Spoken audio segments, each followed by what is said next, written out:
Hi and welcome to the PEPP Story live show. And tonight I'm starting with some guests. I've got guests for most of this week.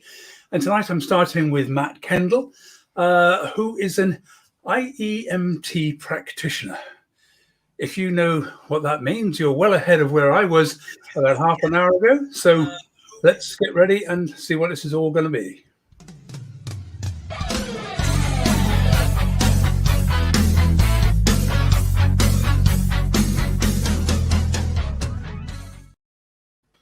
Hi, and welcome, Matt, to the show. So I'm going to ask you right off. We're talking about this IEMT. IEMT. There we go. Trainer. Yeah, there we go. We got IEMT. So just start by helping me understand, because I suspect, like me, most people have absolutely no idea what IEMT means. And that's why I do speaking, to raise awareness of it. It's not an illness, but to actually sort of get more people involved with what IEMT is. So IEMT stands for Integral Eye Movement Therapy, or technique, if you want to call it. It's more of a technique than a therapy, I suppose. And essentially, it's like if you have a problem, think of it, have your eyes moved, problem lessens.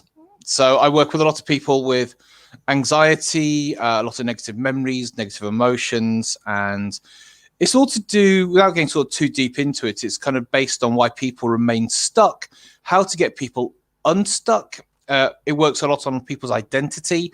It works on, I say, negative experiences. So I work with a lot of people who have come back from conflict, people who have been attacked by, in any sort of multitude. And I also do more sort of business work as well. So I help people become better at business by understanding their limiting beliefs and then working with those limiting beliefs by understanding how they learned them, and then helping to reprocess those. So it's just not a factor anymore. And also I work with people who are doing speeches, job interviews, presenting to the board, presenting to investors on the business side as well, to help them work that way. And also speakers, people who want to become better speakers, how to remove the anxiety from being on stage. So I understand from speaking to you earlier that this is, whilst it's a therapy that deals with deep emotional traumas and things that are blocking, it does it in a way that doesn't involve revisiting that trauma itself. That's correct. So essentially, it's very much what we call content-free in the therapy world. So content-free means I'm looking more of the structure of what's happening and not the narrative. So not the actual content, not the story. Mm-hmm. So traditional counseling is generally you're going and you're speaking about, say that you've been attacked or burgled. You're generally talking about it, how it affects you, and it can be very re-traumatizing. And it puts a lot of people off, especially men, because if men have been through something, they don't necessarily want, they're not good at talking anyway, especially if it's something embarrassing as well. If they've been sort of abused or bullied or something, they don't want to talk about it. Right. So IEMT looks more of the structure of the actual issue. So you can look at a memory or an emotion. You can just give it ratings, numbers. I don't need to know what it's about. I just need to know the structure, not the narrative. So people become quite analytical about the problem rather than involved emotionally. So we're not looking for a breakthrough of an emotional release, as it were. I'm actually getting you to look at it quite an objective point of view.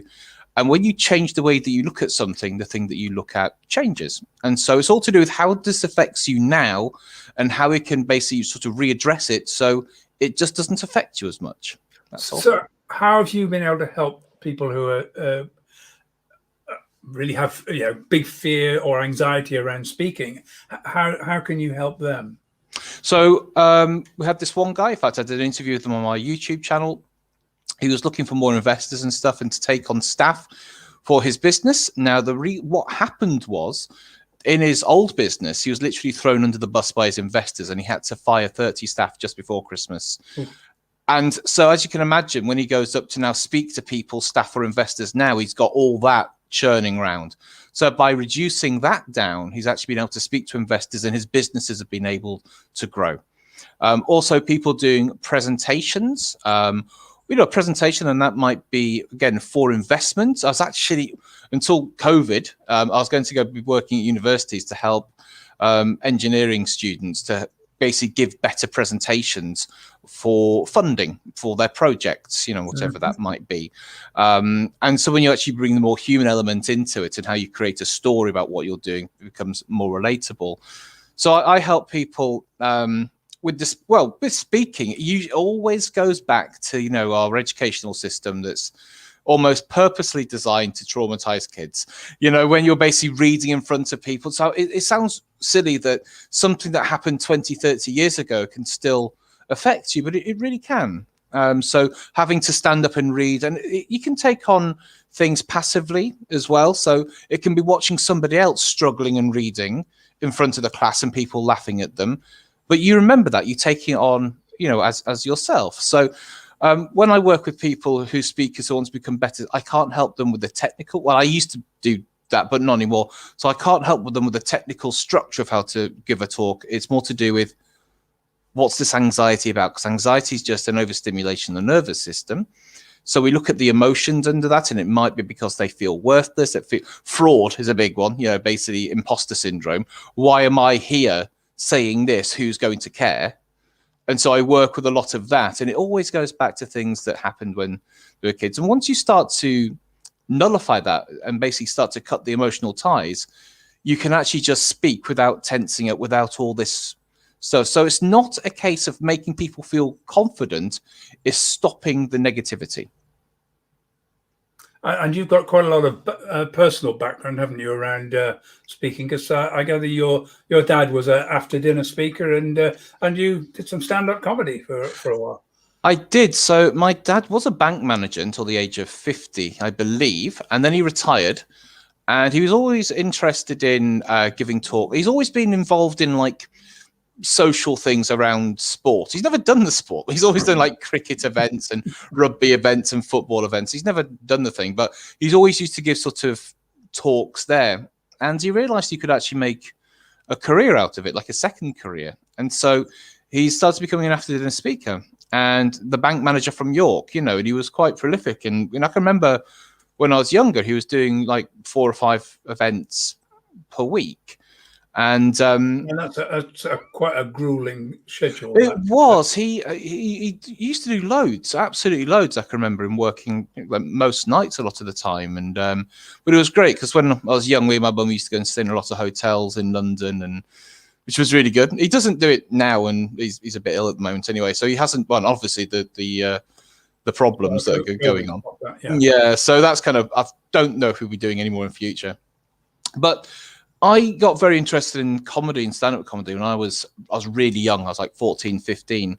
And I used to go and do stand-up comedy in York and Harrogate and stuff like that. But I was too young I was snuck into clubs to do it.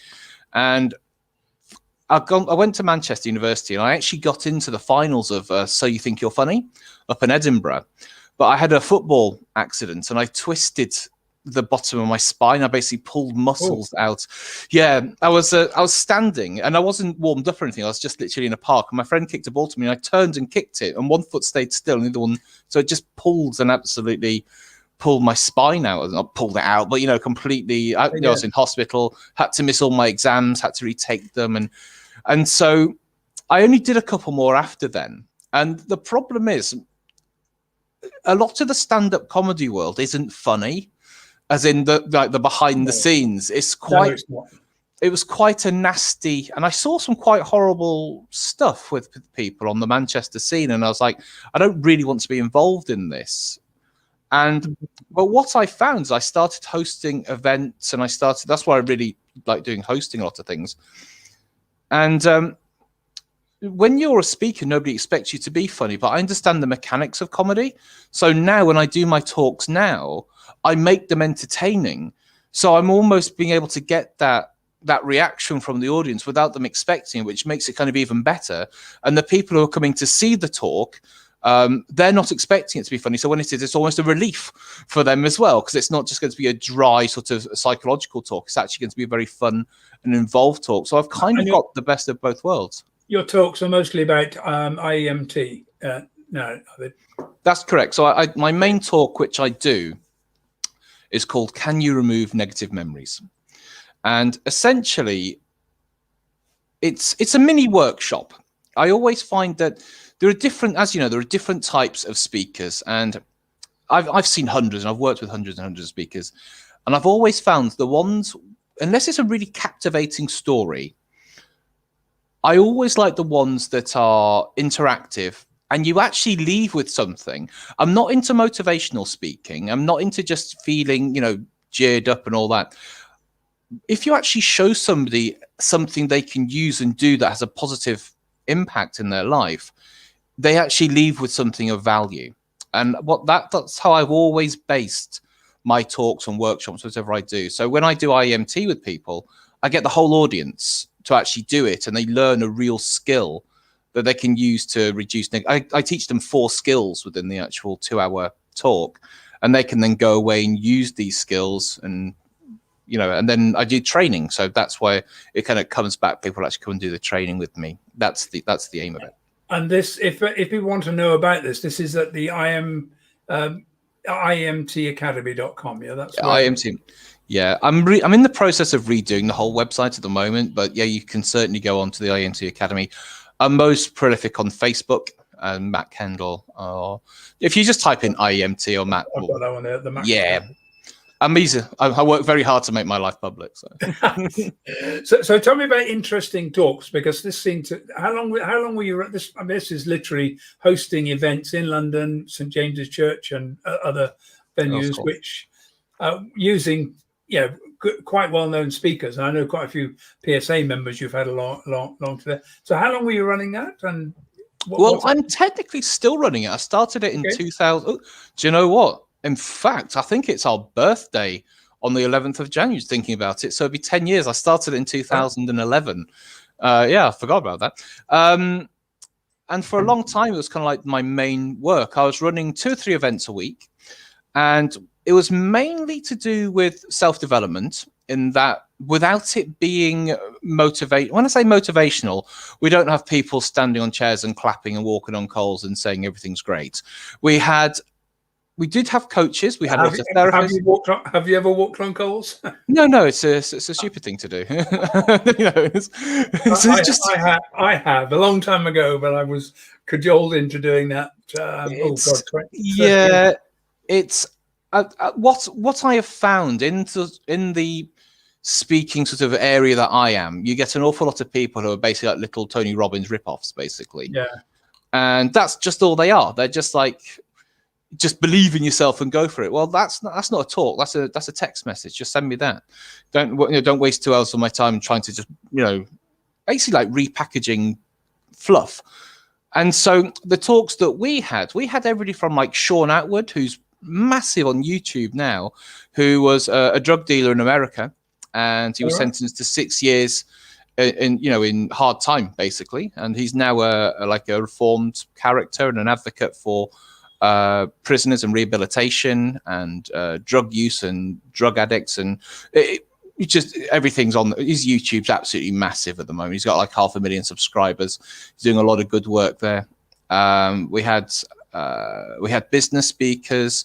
We had people who are a lot about sort of flow states as well. That was really good.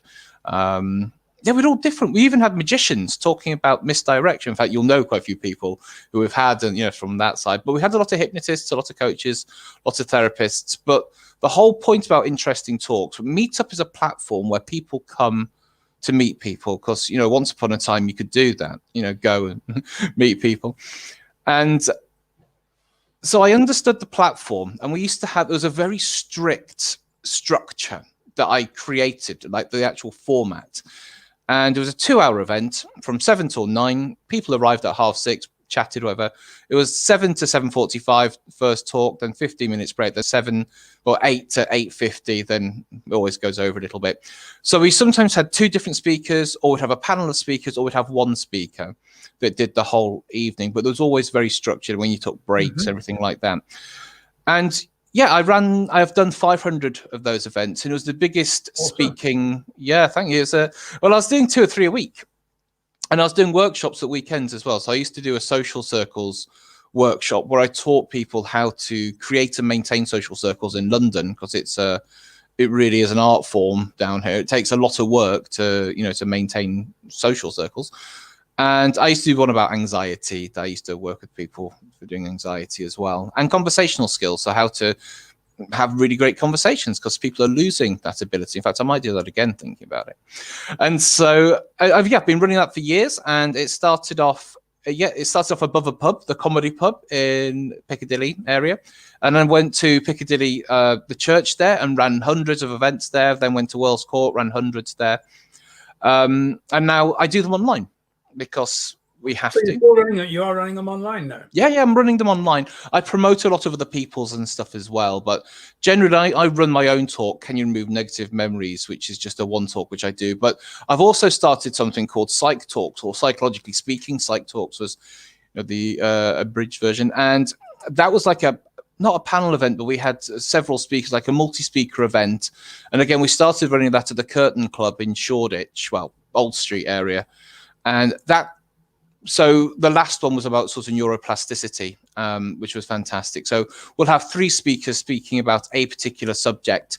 And we did that online. It worked very well. So we're probably going to do that again, because I think that the online space is growing. And I think we're going to have this for quite some time. I don't see the speaking business going back to what it was. So yeah. This is an interesting thing, isn't it? Because I think generally the conversation around the Professional Speaking Association is that, you know, this year's off. Nothing much is going to happen this year. I agree. By the time we get to 2022, we will have had 2 years of adapting to a new environment. And I think as people start to think, oh, we'll go back to the old way, they'll suddenly think, oh my God, that's expensive.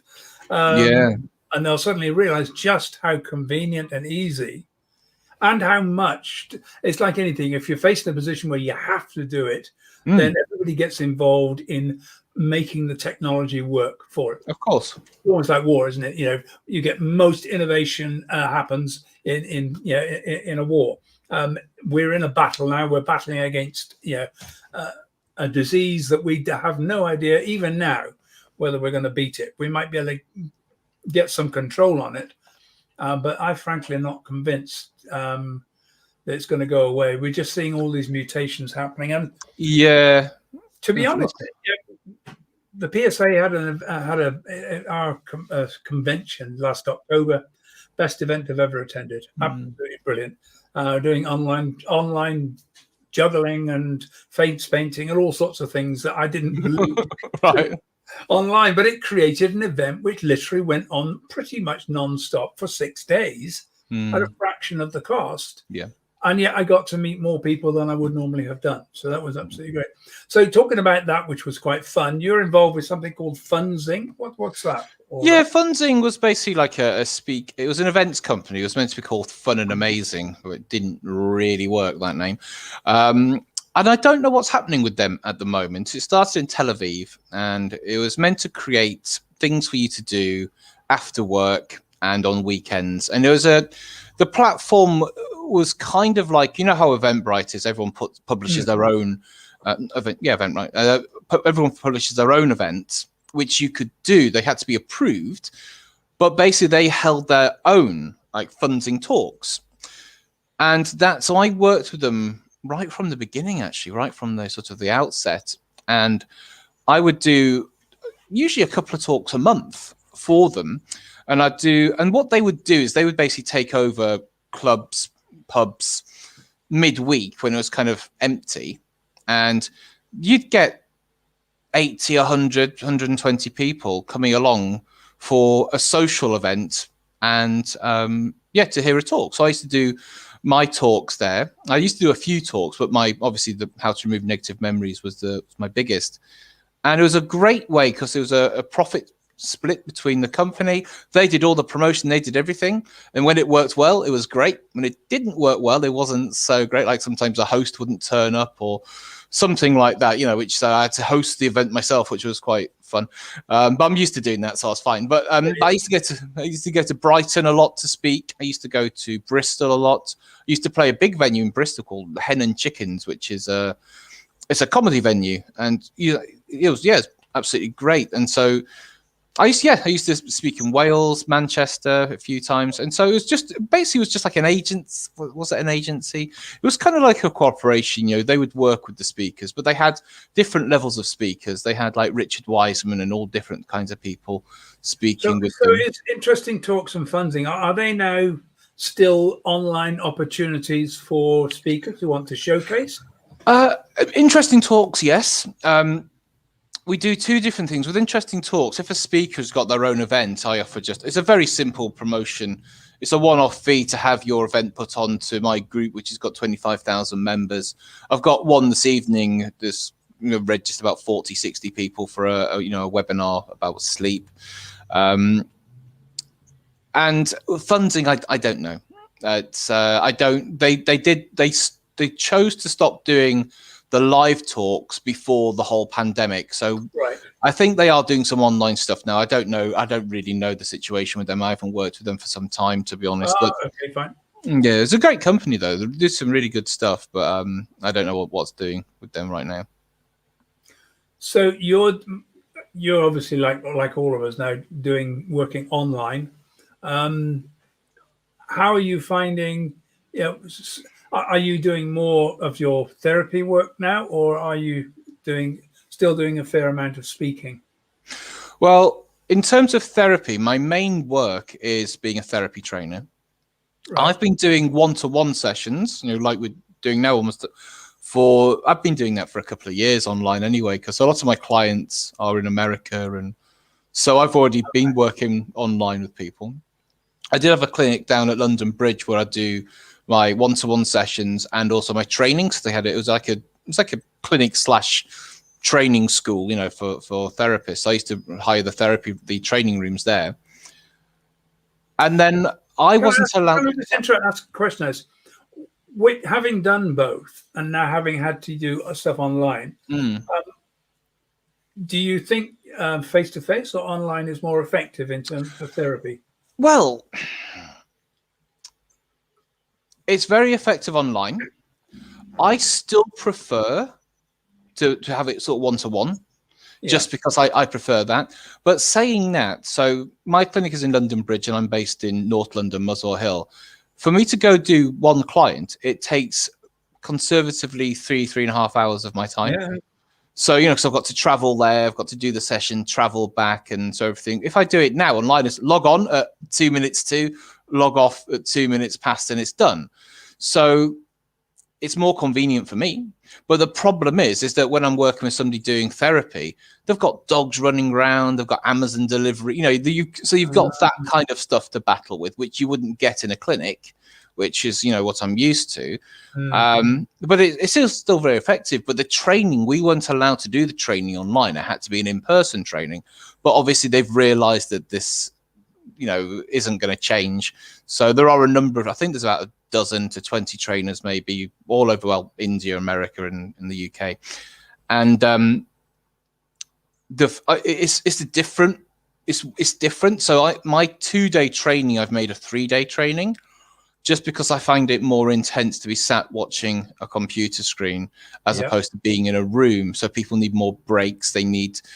And also because I use breakout rooms. So if I'm setting an exercise for like 12 people in a room, I've got 6 couples and I'm walking around and monitoring it. When I've got 6 breakout rooms, I can't see what they're doing. They need to call me. So I'm constantly going in and out of rooms to sort of monitoring. So that's a bit more difficult. And you also have to deal with the fact that some people have got sort of crappy internet connections or rubbishy equipment. So I think that if you are a speaker of any kind, have some, like this little setup was like 15-20 quid. All right, I've got a Logitech webcam. That's about 80-90 quid, but still, it's not a lot of money. And it's just about having some, just having some They decent. were a lot cheaper than that before the lockdown. Oh, I bought this years ago. This is about 2 or 3 years old. This was like one of the top. I don't have my lighting on at the moment, and I might build a green screen so I can have some at the back. But the thing is, one of the problems is I live on a main road, so I get like ambulances and shouting. I think we've all got. I had a beautiful field behind my house. It's now a building site and has been for a year, and very noisy one. Yeah, my green screen is now a screen that I can drop down and lift up. So I've been slowly investing in little bits and pieces because I've recognised that this is a place I'm going to have to be doing a lot of work, and probably will continue for the rest of my career to be doing. I bit from here. Yeah, no, I'm looking at buying more equipment, new laptop. I've just smashed my laptop, which is fun. So you've got a big sort of black line going through your face right now. I saw my laptop just fell off my bed. I just watched it fall. I thought there's no point trying to save that. That's gone. And so, but I mean, yeah. So sort of speakers out there, I think the best thing to do is get good at using this streaming platform, because Zoom is my thing. I love Zoom. Well, I hate it. Zoom is a particularly good platform, particularly if you want an interactive environment. Yeah. On StreamYard, I can have as many as 9 people here if I want a panel. But it's quite good for certainly 2 or 3 people. I can share screens and play around with it. I can do all these banners and I can bring up all these lower thirds and things. Yeah. Easily pop in your address and such like this. Yeah. So it's actually, and that's more difficult to do on Zoom. Oh yes, it is. Another piece of software like Ecamm or OBS to do this sort of thing, which you could do extremely well. I think that Zoom are not going to be far behind in, I know Zoom is more of a business orientated thing, and this is more of this is a business, but like a streaming is a bit different, I suppose. But I think Zoom are going to, they've got the money now, haven't they? What was quite funny is that during the pandemic, there's a company called Zoom, and the Zoom US, which is the actual thing we're talking about, and the shares in just the company called Zoom is just skyrocketing. I don't even know what they do. But they were very happy. Zoom US were like, no, it's not. Although I did hear that when they announced that they had a vaccine that was working, Zoom shares dropped by 20%. I can imagine. And then I heard that had knocked $20 billion off the price of their value of the company. I thought, whoa. It will grow again, because the thing is, Zoom at the moment is the market leader. I know that I've not used Microsoft Teams very much, but I think that Zoom, for me, for training and for doing my talks, because the thing is, when I do talk still, I still want it interactive, so I want people appearing. So the meetings is fine. The webinar platform I'll look into a little bit more, which I might use. But I think that fine. If you start working with corporates, you will have to work on Teams. Because they use them, and there's a whole load of security. They're uncomfortable because of all the Zoom bombing that started happening. I think Zoom have pretty much handled all that. I've not heard much about any problems, but Microsoft have obviously they want their corporate market. They have just released a whole bunch of upgrades which bring Teams not up to where Zoom is, but. And this one, StreamYard, has just been bought or has just merged with Hopin. Hopin is one of the main convention platforms. So okay for one-to-one stuff. And if you've got constant speakers coming and going and all sorts of events, you need a big framework in which to hold that. Yes, you do. So you can have Zoom meetings and networking meetings and everything. Our convention was done on Hopin, and I absolutely loved it. Brilliant. All of us did. So let's just talk about how you could help people that might be watching this who are thinking, oh my God, will this help me? What's the main benefit, do you think, of IEMT for speakers? Just in summary. Okay, so IEMT, I cannot make you better skill-wise, but I can help you with anxiety, limiting beliefs, and issues that you might have around speaking. So it doesn't matter if that speaking you're going to present, or you're going to even meet an agency to sort of put your kind of talk across. When you become anxious, your thoughts are all over the place, your mouth goes like, all those different kinds of things. So it doesn't matter how good you are as a speaker. If you have anxiety and all these negative beliefs of why are these listening, why should these people listen to me? If you've got all that going on in your head, it's going to obviously affect your performance mentally and physically, because as you become stressed, your body will constrict. I still get this. I still work on myself. I get it all the time still. So I can really help with sort of like the psychological side of speaking. So basically, again, if you're having problems with audience, or I know kind of different here, but basically, if you think about sort of the limiting beliefs, and also if you've had some bad experiences, which every speaker's, died on their arse, I think is the technical term, is, I've had that. And it's just been really hard sometimes, because the thing is, my speaking is a bit different. I usually do it in social settings, and people are often a little bit tipsy because it's at night as well. So I've had to deal with some stuff. So if you've had really negative experiences, past experiences, I can help to change those, but also emotions around that, and also your identity. Because I think that people have different identities when they're speaking, which I think is a good thing. I really do. So yeah, I can help people. Again, I can't help you to write a good talk, but I can help you with the psychology around it, the anxiety, especially without doing techniques, as in, I'm not going to give you breathing techniques or anything like that. It's much more to do about, the internal chatter and all those kind of things, the emotions and things like that I can help people with. So we've got three addresses worth for people remembering. If they want to contact you, is that the best place at your Facebook? You can get me on Facebook. You can email me directly, which is Matt, MATT, at IEMTacademy.com. That's IEMTacademy.com. I'm on LinkedIn. I'm on Facebook. I'm on YouTube. I'm very easy to find, or IEMTacademy.com, just the website. I'm always around. Just sat here all day, just waiting for people to call me. Yeah, we've been there. So back at IEMTacademy.com. That's correct. That's my email. Right. So loads of videos on your YouTube account. Yeah. So, cause like I say, I train people now, mainly therapists and counselors, and I do lots of interviews and stuff with people who've been through the course. So yeah, it's just all quite interesting as well, really. So I do interview like this almost. So interviews with people. I will add these links into the details below. It's a little bit later on. So Matt, thank you very much indeed. It's been really interesting. No. Yeah, really, really helpful. Glad you got in touch, and it's really fascinating. So, hang on there a second while I just close off the show and just let people know what's happening.